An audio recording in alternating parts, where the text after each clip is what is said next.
역대하 8장은 솔로몬이 하나님의 성전과 또 자신의 왕궁을 20년 동안 건축하기를 마쳤다라고 하는 기록부터 출발을 하고 있습니다. 그러니까 왕궁과 성전이 완공되었다라고 하는 사실과 또 20년에 걸친 기간 동안 이 건축 기간이 20년에 걸렸다는 이야기를 좀 들려주고 있죠. 그리고 난 이후에 이제 추가적인 성읍들을 건설했다라고 하는 기록을 계속하고 있어요. 이 추가적인 성읍을 건설하게 되었던 지역은 기존에 이스라엘의 땅으로 솔로몬이 다스리던 지역들도 있었지만 후람에게서 돌려받은 지역과 또 전쟁을 통해서 점령하게 된 지역들이 포함되어 있었습니다. 여기서 이제 몇 가지 좀 특이한 점들을 아마 이제 묵상을 하면서 좀 언급하게 되는데, 우선은 열왕기에서 보게 되어지면 오히려 솔로몬이 후람에게 가나안 땅에 20개의 성읍을 준 것으로 되어 있어요. 그런데 지금 여기서는 돌려받았다라고 이야기가 되기 있기 때문에 대부분은 이제 어떻게 해석하냐면 건축을 시작하기 전에 이 후람에게 나름대로 어떤 담보로 이 지역들을 좀 주었다가 완공이 건축이 마치고 난 이후에 이제 담보로 잡혀 있던 이 성읍을 돌려받은 것이라고 보통은 이제 이해를 하게 되어집니다. 아울러 이제 솔로몬은 이제 평화의 왕으로 알려져 있었기 때문에 열왕기서에서는 솔로몬이 일으킨 전쟁에 대해서는 언급되어지지 않는데, 여기서는 이제 솔로몬의 전쟁이 좀 유일하게 또 언급이 되고 있는 부분도 있죠. 아무튼 지금 이 역대하 8장에서 역대기 기자가 주목하고 있는 것은 성전과 왕궁이 건축되고 그리고 나서 부수적인 건축들이 함께 지금 일어났는데, 그 추가적인 성읍들을 건설할 때 그 성읍들이 위치했던 땅들이 이렇게 돌려받은 지역과 점령한 지역을 포함하고 있었고, 그곳에 건축된 성읍의 용도가 이제 무엇이냐라고 하는 것인데, 기본적으로는 거주지였습니다. 이스라엘 백성들이 거주할 수 있는 성읍을 건축했고, 아울러 이 국고 성이라고 불리는, 그러니까 창고의 역할을 감당하게 되어지는 성읍과 또 병거성이라고 해서 이 군 물자를 보관하는 성, 그리고 마병의 성이라고 해서 이 마병들을 위한 그러한 성이 이제 건축되었다라고 하는 사실을 우리는 볼 수가 있는 것이죠.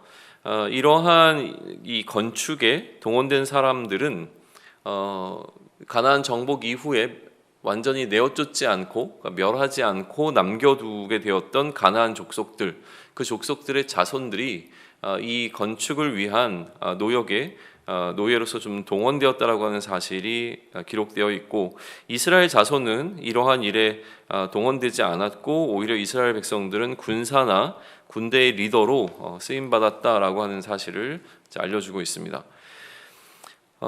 그리고 나서 이제 솔로몬의 아내에 관한 언급이 또 이어집니다. 이 솔로몬의 아내는 아마도 이제 그러니까 이집트와의 어떤 정략적인 결혼에 의해서 이 관계가 맺어진 것 같은데, 바로의 딸이었죠. 바로의 딸, 그러니까 이집트 출신의 이 여인이 솔로몬의 아내였기 때문에 다윗의 왕궁에 이 아내가 머물러 있을 수는 없었고, 솔로몬의 왕궁으로 그렇기 때문에 좀 이전했다라고 하는 뉘앙스의 기록이 등장합니다.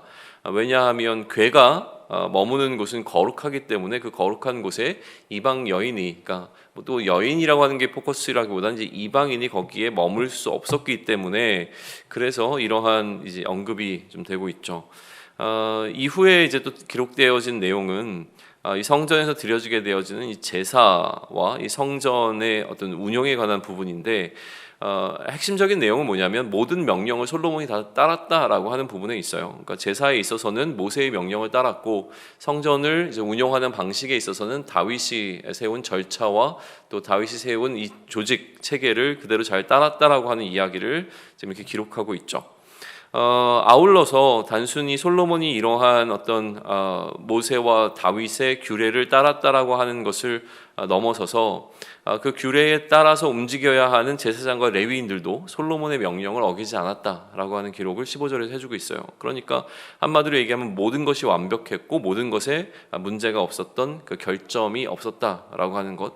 그래서 16절을 보게 되면 이렇게 마무리를 하죠. 솔로몬이 여호와의 전에 기초를 쌓던 날부터 준공하기까지 모든 것을 완비하였으므로 여호와의 전 공사가 결점 없이 끝나니라 라고 하는 평가를 내리고 있습니다. 그리고 나서 17절과 18절은 조금 다른 결의 이야기를 합니다. 솔로몬이 이제 금을 구해 갖고 오는 장면을 잠깐 언급하고 있는데 이거는 마치 9장의 어떤 예고편과 같은 느낌을 갖게 해요. 이제 9장에서는 이스라엘의 어떻게 이 금이라고 하는 부분, 다시 얘기하면 물질들이 이제 모이기 시작하는가, 모였는가, 뭐 이런 이야기들을 하게 될 텐데 그 출발점을 이렇게 지금 시작하고 있는 것처럼 보입니다. 그러나 이 금이라고 하는 것에 포커스를 맞추지 않는다고 한다면 이 17절과 18절은 이방인이라고 하는 어떤 그러니까 키워드 속에서 오늘 8장에서 하나의 어떤 맥을 이어갈 수는 있을 것 같아요. 성전을 건축하는데 이방인들이 동원되었고 또 아울러서 다윗의 아내가 이방인이었고 또 이 나중에 하나님께서 솔로몬을 축복하신 것이든 아니면 솔로몬이 그런 어떤 금을 이스라엘에 축적시키는 어떤 부를 추구했던 것이든 그 과정 가운데서 이방인들과의 이 어떤 무역이 자리를 잡고 있다라고 하는 관점에서 보게 되면 또 하나의 어떤 그 핵심 이슈를 좀 뽑아낼 수는 있을 것 같습니다.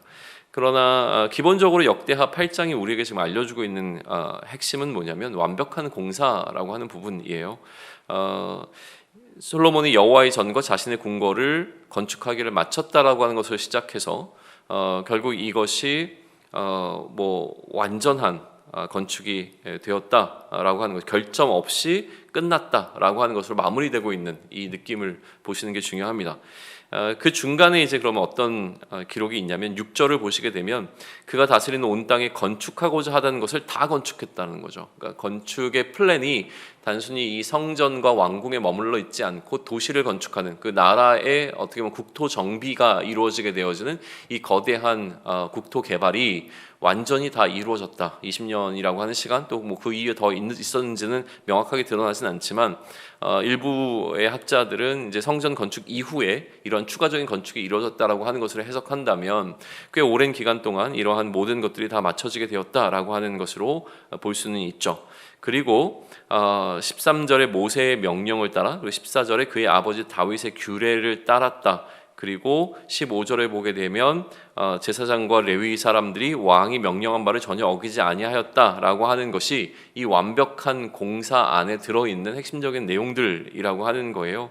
계획한 대로 모든 것이 다 되었고 또 명령과 절차가 잘 진행되었고 모든 사람들이 왕의 명령을 잘 따랐더라라고 하는 게 이러한 완벽한 공사를 하게 된 핵심적인 요인으로 이제 드러나고 있는 것이죠.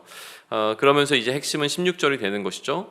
그래서 여호와의 전 공사가 결점 없이 끝났다라고 하는 것이죠. 근데 결점이 없었다라고 하는 것에 좀 우리는 주목하면서 묵상을 좀 해보면 좋을 것 같아요. 이 평가를 어떻게 이제 바라볼 것인가라고 하는 것이죠. 결점이 없다. 아무리 잘된 것이라고 하더라도 사실 결점이 없다라고 하는 평가를 내리는 건 쉽지 않습니다. 다시 얘기하면 무엇을 하더라도 우리는 항상 늘 아쉬움이 남기 마련이죠. 우리가 살아오는 우리의 삶을 되돌아봤을 때 완벽했다라고 평가받는 것이 과연 얼마나 될까라고 하는 거예요. 그 당시에는 완벽하다고 여기더라도 사실은 아쉬움이 남는 부분들이 있을 겁니다. 지금 역대기 기자는 이전의 역사를 다시 한번 돌아보고 있는데 그럼에도 불구하고 무결점이라고 지금 평가하고 있다라고 하는 사실에 우리는 좀 주목해 볼 필요가 있죠. 건축이기 때문에 하자가 없는 공사가 지금 이루어졌다는 거예요. 하자를 저는 찾을 수 없는 공사가 이루어질 수 있겠는가라고 하는 부분이죠.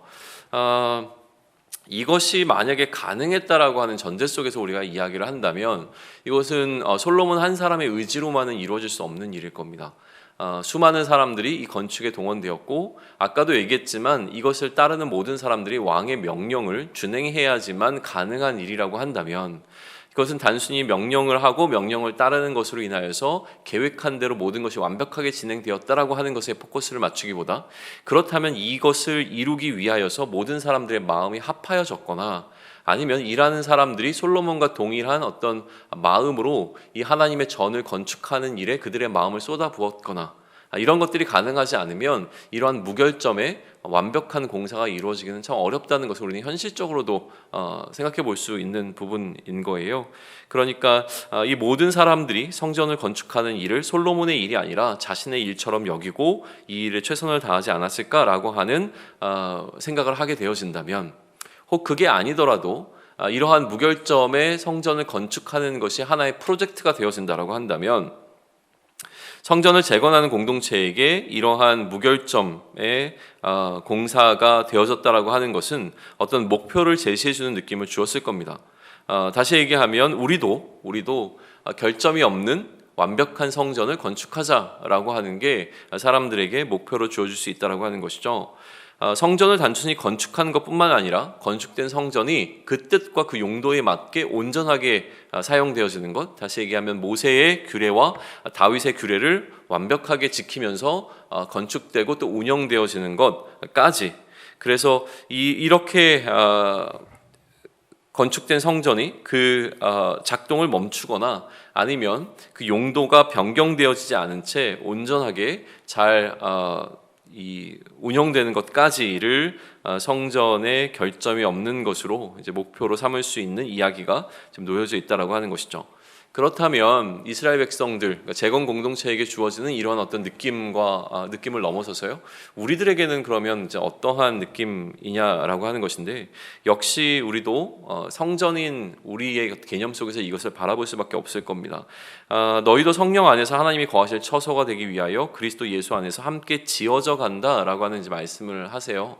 그러니까 지어졌다, 성전이 되었다라고 하는 개념으로도 우리 자신을 볼 수 있습니다. 왜냐하면 이미 성령이 우리 가운데 거하시기에 우리는 하나님이 거하시는 성전이 되었다라고 볼 수도 있지만, 지어져 간다라고 하는 것은 여전히 건축 중이라고 하는 어떤 느낌을 갖게 하는 표현이잖아요. 그러니까 이러한 과정 속에서 우리가 보게 되는 건 뭐냐면 우리 스스로가 가지고 있는 결점입니다. 우리는 무결점하지 않습니다. 우리 안에는 부족함이 있고 연약함들이 존재한다라고 하는 것이죠. 그렇기 때문에 이러한 성전이 되어져가는 과정 속에서 우리가 주목해야 될 것은 결점을 보완하는 부분입니다. 그러니까 우리는 어떻게 본다면 성전을 재건하고 있다라고 하기보다는 하자보수 공사를 하고 있는 느낌이 더 우리에게는 현실적으로 맞는지 모르겠습니다. 이미 성전이 되었는데 그런데 불구하고 우리에게는 결점들이 너무 많은 것이죠. 그러니까 이 결점들을 보완하기 위해서 우리는 오늘도 계속 성전으로 지어져 가고 있는 이 공사가 이루어져야 한다는 생각을 하게 됩니다. 그래서 우리 안에 지금 보이고 있는 하나님의 성전임에도 불구하고 여전히 제 기능을 하지 못하고 있는 부분들이나 아니면 무너진 부분들을 우리가 발견하고 그 부분들을 다시 재건함으로 통하여서 온전한 하나님의 성전으로 지어져가는, 그렇기 위해서 애쓰고 좀 몸부림치는 오늘이 될 수 있으면 좋겠습니다.